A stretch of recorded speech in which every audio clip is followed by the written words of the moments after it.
A family in Scotland hasn't turned on their heating in 7 years. Their home holds 21 degrees year-round. No boiler, no gas. Annual heating cost £210. This house heats itself every winter indefinitely. The technology isn't new. So why are millions of British homes still hemorrhaging heat and money? Because someone buried the idea, and the paper trail was never meant to be found. The O'Neill family wakes up every morning in Aberdeenshire to a house that feels the same in January as it does in June. Their slippers never touch a cold floor. Even when gales rattle the windows and the garden vanishes under snow, the living room holds steady at 21 degrees. There is no flicker of a boiler flame, no radiators ticking, no gas meter spinning in the dark. The secret lies beneath their feet, a granite slab 40 centimeters thick, stretching the length of the ground floor. Underneath, a bed of rigid insulation keeps the heat from drifting into the earth. Sunlight pours through the south-facing windows, warming the stone day after day. At night, the slab releases that stored energy back into the rooms, so the temperature barely budges. Over 7 years, the O'Neills have kept a careful log. Every winter, the numbers stay the same. The annual heating bill, if it can be called that, has settled at £210, covering only the rare use of a small electric heater during the darkest weeks. Before moving here, their gas bills topped £1,600 a year. Now, the only reminder of those old days is a capped-off pipe in the utility cupboard. The family's experience is not just numbers on a spreadsheet. Mrs. O'Neill describes evenings spent reading by the window, the air silent, the warmth gentle and constant. There is no need to huddle by a radiator or chase drafts from room to room. Even on the coldest nights, the bedrooms hold steady, the air never dry or stuffy. The children joke that their friends' houses feel like old train stations by comparison. Curiosity from neighbors soon turned into questions, then into regular workshops at the village hall. Mr. O'Neill now teaches local builders how to lay stone slabs and seal up air leaks, passing on the know-how that made their home possible. The house itself has become a quiet argument, proof that comfort, savings, and low carbon can go hand in hand. But for all its success, the O'Neills' home stands out as the exception, not the rule. The question lingers: if it works so well here, why isn't every house built this way? Stone and sunlight do the work of a boiler. The process is less like flipping a switch and more like winding a clock.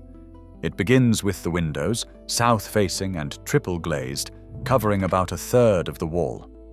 This is not just for the view. Each square meter of glass lets in winter sunlight, which carries energy even on overcast days. That energy passes through the glass, becomes trapped inside, and is absorbed by the stone floor. Granite and concrete are chosen for their high specific heat, about 0.8 kilojoules per kilogram per degree. That means they can soak up a surprising amount of warmth without getting hot to the touch. The key is mass. A 40-centimeter slab beneath your feet acts as a giant thermal battery. During daylight, it draws in heat, quietly storing it hour by hour. As the sun sets and the temperature drops outside, the stone releases its energy back into the air. This is not a sudden dump. It is a slow, steady drift, smoothing out the peaks and troughs of each day. Engineers call this thermal lag, the time it takes for the indoor temperature to reach its warmest point, often several hours after the sun has set. In a well-designed house, the difference between the coldest and warmest parts of the day is rarely more than 2 degrees. But capturing heat is only half the story. Air tightness matters just as much. In these homes, the building envelope is sealed so tightly that air leakage is measured in fractions, less than 0.6 cubic meters per hour for every square meter of wall at a pressure of 50 pascals. Drafts are banished. Insulation wraps the stone, keeping its energy from leaking into the ground or out through the walls. The result is that most of the heat stays put, cycling between mass and air, day after day. Glazing ratio, air tightness, and the thickness of the stone all work together. Get the balance right, and the house reaches a kind of equilibrium. Sunlight in, heat stored, warmth released, with barely any need for backup. This is not just theory. In monitored homes, the indoor temperature lags behind the outdoor swings by 4 to 6 hours, a sign that the thermal mass is working as intended. For anyone used to radiators that clank on and off, or rooms that freeze the moment the heating cuts out, the effect feels almost uncanny. The house itself becomes the heater, powered by the sky. Not far from the O'Neill's house, 2 other projects have quietly rewritten what is possible for British homes. The first stands in Devon, the autarkic house, completed in 1994 under the rare Para 79 planning route. Its thick stone floor, south-facing glass, and airtight envelope were designed to meet passive house standards before most Britons had even heard the word. The architects, Nick Moffat and Kirinia Tew, set out to build a home that would need no gas line or furnace, relying instead on sunlight, thermal mass, and a backup hydrogen system for the darkest days. While official logs track its air tightness at 0.6 air changes per hour and confirm 0 gas use, the real story is in the performance. Over a typical winter, the house's energy demand averages just 45 kilowatt-hours per square meter, less than a third of the UK norm. On the south coast, Earthship Brighton took the experiment even further. Built by the Low Carbon Trust between 2002 and 2007, this house used earth-filled tires for walls and a massive rammed earth floor to store heat. Rainwater harvesting and off-grid solar panels completed the vision. Winter temperatures inside hold steady at 19 degrees, even when frost lingers outside. Annual primary energy use is measured at just 45 kilowatt-hours per square meter, a number that puts most new builds to shame. Both projects were signed off by local authorities, but only after lengthy negotiations and special permissions. They stand as proof that self-heating homes are not just a one-off quirk. They work at scale. What is harder to explain is why, decades later, these outliers remain so rare. A house that rarely needs heating should be easy to celebrate, but in Britain, the official paperwork tells a different story. Every new home must pass the Standard Assessment Procedure, or SAP, a computer model that estimates energy use and carbon emissions. Yet the system is built on an assumption. Every house has a boiler, or at least an electric heater. For homes like the O'Neills, where sunlight and stone do the heavy lifting, there is no simple way to declare none under the heating system field. Assessors are left to fudge the numbers, sometimes forced to select electric resistance or invent notional gas use, which pushes up the calculated emissions on paper. Even when the real house burns nothing at all, the problem goes deeper. The target emission rate, or TER, is calculated using a notional dwelling with a standard gas boiler. If a designer opts for pure passive solar, the SAP model quietly penalizes them because stored solar heat is not counted in the official figures. The renewable heat incentive, designed to reward low-carbon heating, excludes thermal mass systems entirely because they do not burn fuel or run a heat pump. Even air tightness, which is crucial for these designs, adds cost. A certified blower door test can reach several £100s, a significant burden for small projects.